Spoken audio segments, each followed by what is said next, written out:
July 22nd. You ready for it? Yes. All right, let's do it. Welcome to the channel. Today we are going to discuss the July 22nd entry from the Daily Stoic. Here we go. No one has a gun to your head. I feel like it has to have that inflection. No one has a gun to your head. Yeah, no one has a gun to your head. Come on. I don't know about that. What don't you know about? That no one has a gun to your head. What do you mean by that?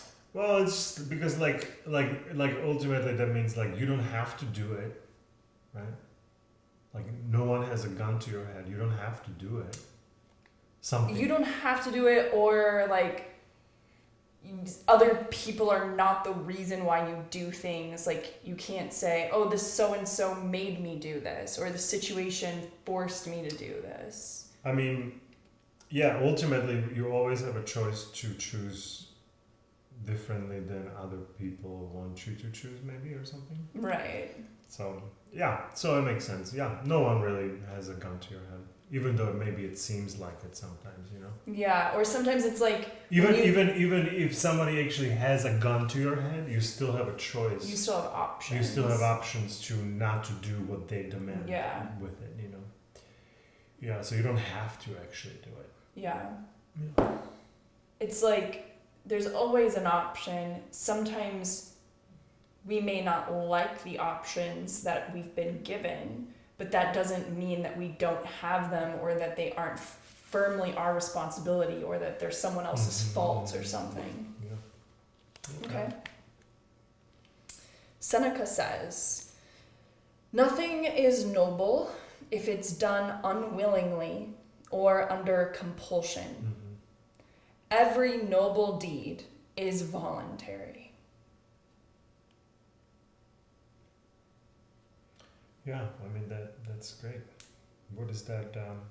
Is it connecting with anything with you? I never put the word noble into this idea before, and so that is interesting, definitely, for me to be now connecting it together. What do you mean by noble? Or what's your definition of that? It's one of those things I would like ask Google just to see like firmly like what is the established definition. But if I'm just like taking a stab at it, it would be like the higher road, the right thing to do. Like when I think of nobility, I think of them like, you know, like first of all, I think of the class of nobility. And that class structure is just a little bit higher up.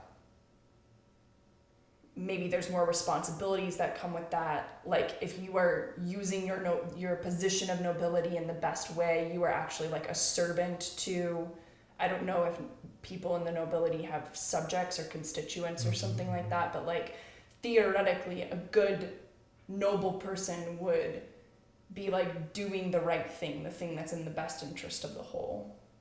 Mm-hmm. And so I like that because he's kind of calling out like, you know, there are times when it seems like I'm doing something unwillingly or under compulsion, like somebody else made me do it. Mm-hmm. I had to do it. I'm doing this against my will. Mm-hmm. Well, like clearly like there's some like dissonance in there because I'm doing it, so it's not all the way against my will. If it were truly actually you don't maybe want to do it, right? That's but why it feels like it's against your will. But yeah. And he's calling out like anytime I feel that way or think that way, that I'm not doing the right thing.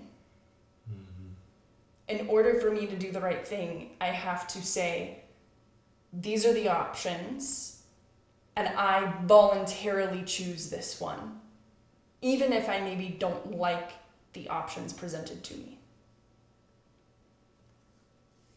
I can get behind that.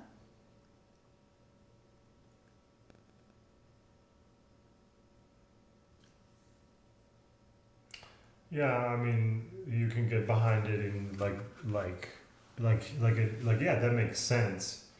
But then, like, how do we translate that into actually um, thinking that in those moments when it's actually due, or when it's actually like arising? Because I think that that's where we have the biggest problem, right?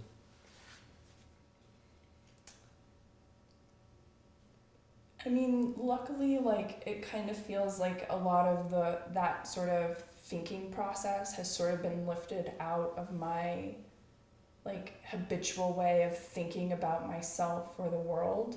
Like, I can look back, rewind, let's say, 10 years ago, and there was much more of that sort of thinking in my day-to-day life. And the first influence that really hit this concept home for me was Marshall Rosenberg and nonviolent communication, because in his system he really puts the responsibility on the person to say, this is what I'm feeling. Yeah. That whole thing, right? With this is what I'm feeling. This is how it's all about the start with myself. This is what I'm feeling because I'm needing this, and here's my request, and please don't do my request if you feel manipulated by this, or so he really does a good job of sort of introducing.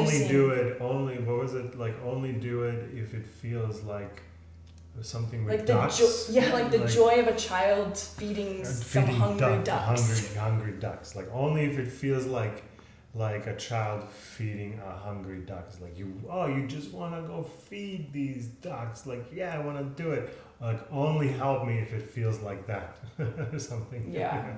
Like, or only do that request that I'm asking you if it feels like that. If it doesn't feel like it, then don't do that request. Yeah. Right. And he's saying like the same thing, when I say yes to something, it has to be from that place and not from the place of, oh, I have to, you're making me do this. You're making me do this, yeah, you don't want to do that, yeah. You don't want that.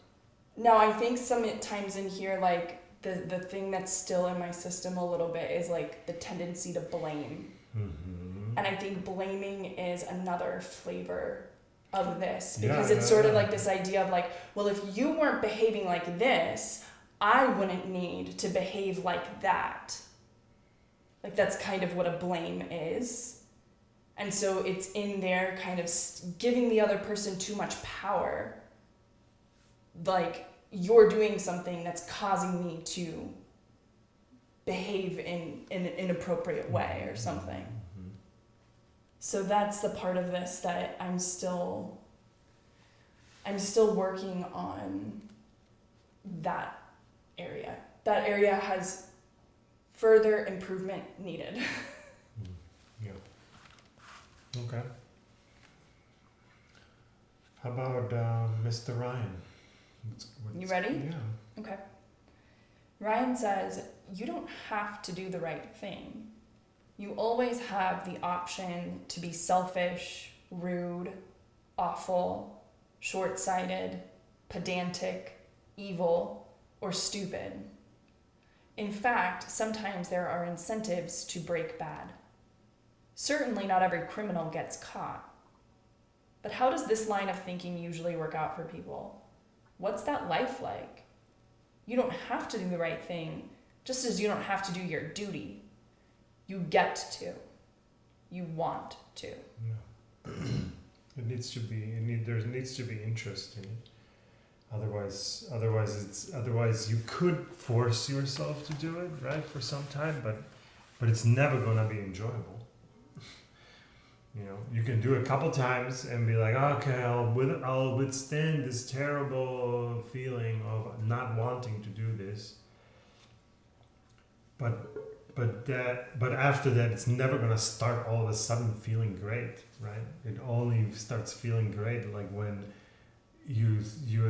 Now it could be first like, oh, I hate this or I don't like it, and then you discover that there's something really cool in it, and then now you have a reason, and now Yeah, you because every see it. habit is difficult and Right. is bleh when we first Right, start, right. and it isn't until we start to feel some But of the imagine that wins. you don't get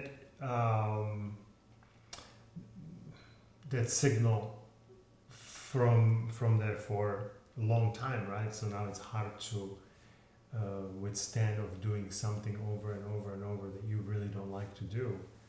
But the changing of the relationship to it is probably, like that identity changing about it, is probably the way to address that, Yeah, and it's interesting because he's saying you want to, You and that's a want different to, thing than you like to.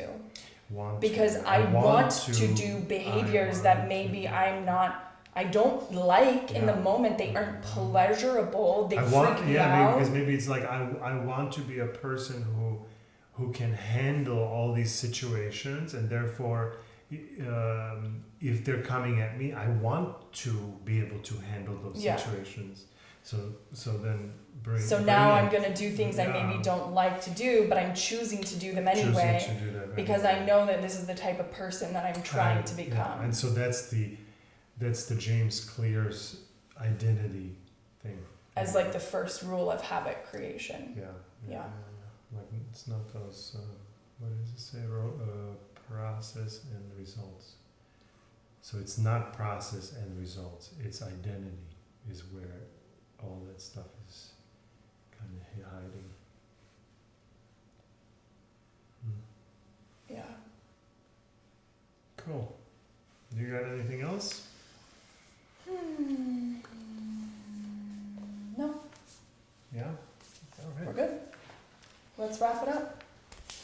Okie dokie, my friend. Thank you so much for joining in today. As always, drop us a comment. Let us know you're here because it's just us here.